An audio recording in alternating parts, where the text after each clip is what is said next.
So Daniel begins to pray. And he prays, this is one of the most beautiful prayers in all scriptures. He prays a determined prayer. He prays the kind of prayer that I believe God answers. Now, folks, if you're going to pray, why not pray a prayer that God's going to answer? Amen? Why not, if you're going to bother to pray, why not pray the kind of prayer that you know is going to touch the heart of God? Now, here's what Daniel teaches us about praying when you're in a crisis.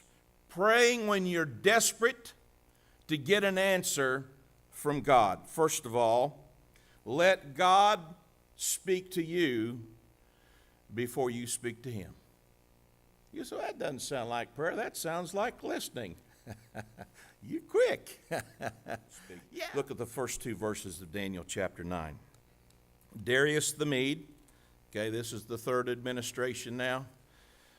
Darius the Mede, who was son of Xerxes, ruled over the kingdom of Babylonia in the first year of his reign. Daniel says, I was studying the sacred books. Let me stop right there.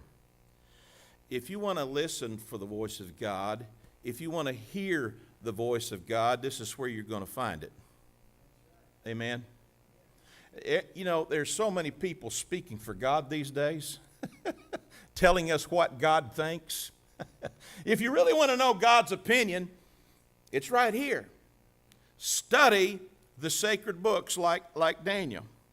He said, I was studying the sacred books and thinking about the 70 years that Jerusalem would be in ruins, according to what the Lord had told the prophet Jeremiah. And just for context, I have given you what the Lord told Jeremiah, Jeremiah 29:10, 11, and 12. Look at this verse. After Babylonia has been the strongest nation for 70 years, God says, I will be kind and bring you back to Jerusalem, just as I have promised. I will bless you with a future filled with hope, a future of success, not of suffering. You will turn back to me, God says, and ask for help, and I will answer your prayers. That's the promise that God made. You know what? After he remembers that promise from God that God gave to Jeremiah, he starts to have hope. You see, friends, that's what happened when you listen for the voice of God. Your prayers will become hopeful. Second, when you pray, give God your undivided attention. When you pray, give God your undivided attention. Look at the first part of verse 3. Daniel says, Then I turned my face to the Lord, seeking Him by prayer. Daniel says, I turned my face to the Lord. Number 3, pray with passion. Pray with passion. Sometimes we get a little robotic in our prayers. Huh? Here's what I think about God. God, Sometimes I wonder if my prayers, when I get into that robotic routine kind of praying, I wonder if it just doesn't sound like Charlie Brown's teacher to God,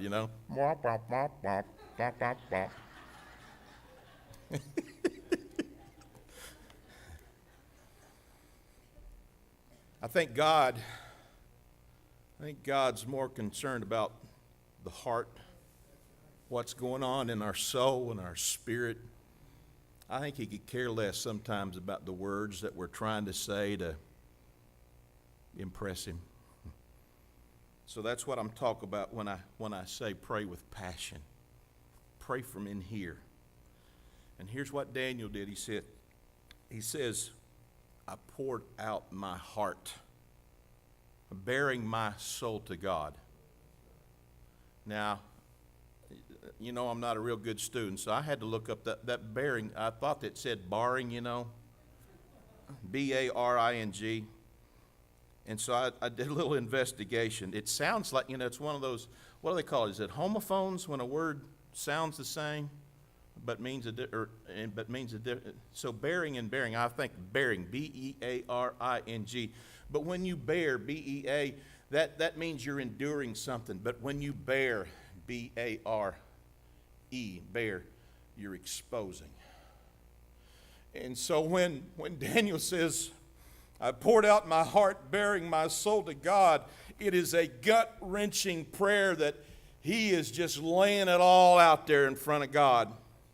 There's no secrets. There's nothing no hidden agenda. His prayer, and his prayer was this: God, I'm an old man. I want to go back home. I want to go home. I've spent my entire life in this foreign land, serving these pagan kings, trying my best to balance it all, living for you, yet serving these earthly kings. I've kept my integrity, but God, I don't want to die in Babylon. Will you let me go home? Will you let me go home? Back home to Jerusalem.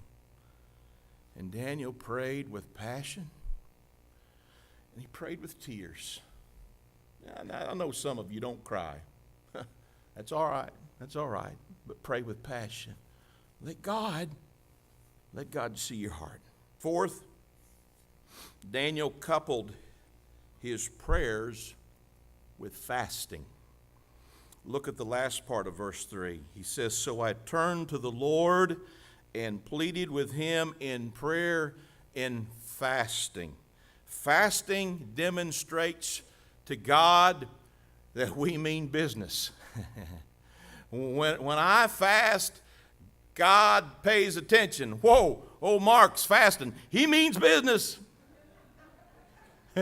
If he's missing out on the lunch buffet, he really needs something from me. Fifth, Daniel's prayer shows that we should always begin our prayers with thanksgiving. Now, up to this point, Daniel is just telling us about his prayer, how he prayed. But in verse 4, he actually begins to pray, and he prays, O Lord, you are great and awesome God. You always fulfill your covenant and keep your promises of unfailing love to those who love you and obey your commands. And this is the same model prayer that Jesus really taught us. How did Jesus begin that prayer that he taught us to pray? To begin with praise, to acknowledge the hallowed name of God. And finally, Daniel's prayer shows us that we should humbly confess our sins. God doesn't listen to prideful complaining. And sometimes I wonder if my prayers aren't just a bunch of prideful complaining. But God does listen to humble confessing. Let me say that again. God doesn't listen to prideful complaining, but he does listen to humble confessing.